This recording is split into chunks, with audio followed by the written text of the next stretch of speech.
কয়েকদিনের টানা বৃষ্টিতে কয়েক জেলায় জলাবদ্ধতা দেখা দিয়েছে। ৩ দিনের টানা বৃষ্টিতে ফেনী সদর উপজেলা সহ পৌরসভার 18টি ওয়ার্ডের সবকটিতে জলমগ্ন হয়েছে। চরম দুর্ভোগে বাসিন্দারা। শহরের মূল সড়কগুলো পানিতে তলিয়ে আছে। এদিকে ফুলগাজী ও পরশুরাম উপজেলায় পরিস্থিতির অবনতি হয়েছে। পাহাড়ি ঢল ও গত কয়েকদিনের বর্ষণে মুহুরী, কহুয়া ও সিলোনিয়া নদীর পানি বিপদসীমার ৫৫ সেন্টিমিটার উপর দিয়ে প্রবাহিত হচ্ছে।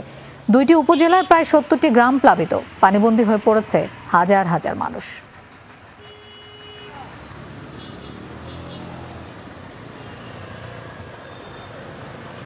কেমনে যাবো স্কুলে? স্কুলের অবস্থা এত খারাপ, আমি প্রথম দেখতেছি ফেনী টাউনে এত পানি উঠতেছে। ৫-৬ দিন পানিবন্দী, আমরা কোনো দিকে বাইরে যেতে পারতেছি না, দোকানপাট ঠিক মতো করতে পারতেছি না। পানি সঠিকভাবে নিষ্কাশন হচ্ছে না, এ কারণে আমরা পানিবন্দী।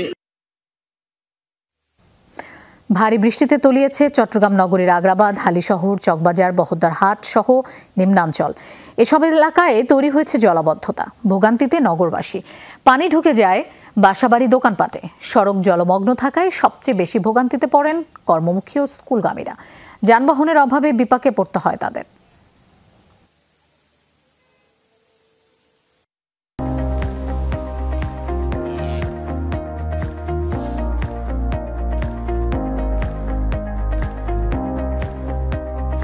যতবার বৃষ্টি হয় ততবার পানি, আমরা সবাই কষ্ট পাইতে আছি, কোনো পানির নিষ্কাশন নাই। হঠাৎ বৃষ্টি হওয়ার পর থেকে জোয়ারের পানি, ইয়ার পানি ওঠে, অনেক সময় কোমর উঠে যায়, অনেক সময় ইয়াতে উঠে যায়। আগ্রাবাদ হোটেলের সামনে এত পানি, কোমর সমান পানি হয়ে যায়, এটা কি কর্তৃপক্ষের নজরে আসে না? ভারী বৃষ্টিতে খাগড়াছড়ি শহরের আশেপাশের ছড়া, খাল ও নদীর পানি বাড়ছে। এতে নদী তীরবর্তী ও নিম্নাঞ্চল প্লাবিত হওয়ার আশঙ্কা দেখা দিয়েছে। পাহাড় ধসের শঙ্কায় সতর্কতা জারি করেছে প্রশাসন। এদিকে নতুন করে বৃষ্টি না হওয়ায় কক্সবাজার ও কুমিল্লার নিচু এলাকাগুলো থেকে পানি নামতে শুরু করেছে।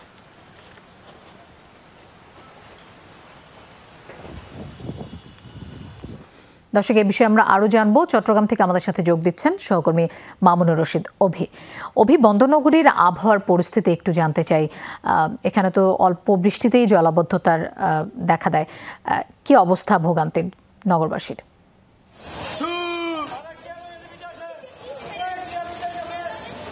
লোপা এবং মূলত মঙ্গলবার সকাল থেকে কিন্তু একেবারে ভারী বৃষ্টিপাত হওয়ার কারণে চট্টগ্রামের আগ্রাবাদ সহ হালিশহর যে সমস্ত নিম্নাঞ্চল এলাকাগুলো রয়েছে সেগুলো কিন্তু পানিতে তলিয়ে গেছে। নিশ্চয়ই দেখতে পাচ্ছেন যে পরিমাণ পানি হয়েছে এখানে, একেবারে কোমর সমান পানি, এবং এই পানি ডিঙিয়ে মানুষ এখানে যাতায়াত করতে একেবারে চরম দুর্ভোগ পোহাতে হচ্ছে। এবং এখানে আশেপাশে দেখতে পাচ্ছেন যে সমস্ত দোকানপাটগুলো রয়েছে, বিশেষ করে কিছু রেস্টুরেন্ট রয়েছে, হোটেল রয়েছে, খাবারের দোকান সহ বিভিন্ন দোকান রয়েছে।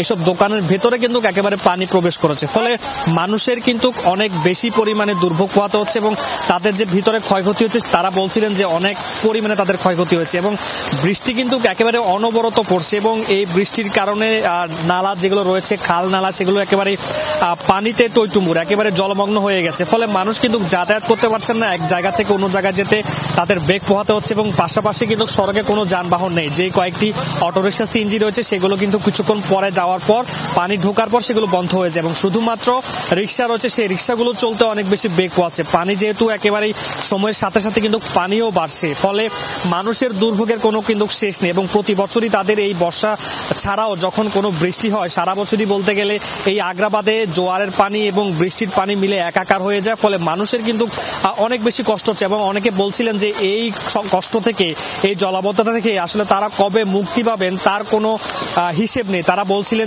যে সমস্ত সেবা সংস্থাগুলো রয়েছে সেগুলো যাতে অন্তত এবার দায়িত্ব নিয়ে তারা যেন কাজগুলো করে, প্রতিটি খাল নালা সেগুলো যাতে পরিষ্কার করে, এবং পানি যাতে খুব দ্রুত সময়ের মধ্যে নেমে যায় সেই পানি নিষ্কাশন পদ্ধতি যেন তারা করে থাকে। এবং মানুষ কিন্তু অনেক বেশি ক্ষোভ রয়েছে চট্টগ্রামবাসী, যেহেতু গত কয়েক দশক ধরে তাদের যে এই জলাবদ্ধতার কবলে পড়ে তাদের যে নিত্যদিনের যে ভোগান্তি, সেটি কিন্তু একেবারে চরমে উঠেছে। এবং বিশেষ করে আজকে সকাল থেকে যেহেতু ভারী বৃষ্টিপাত হচ্ছে, মানুষ কিন্তু অনেক বেশি পরিমাণে কষ্ট রয়েছে। বাসাবাড়ির দোকানপাট সব জায়গায় কিন্তু একেবারে জলমগ্ন। লোপা, আপনাকে ধন্যবাদ আমাদের সাথে যোগ দেওয়ার জন্য।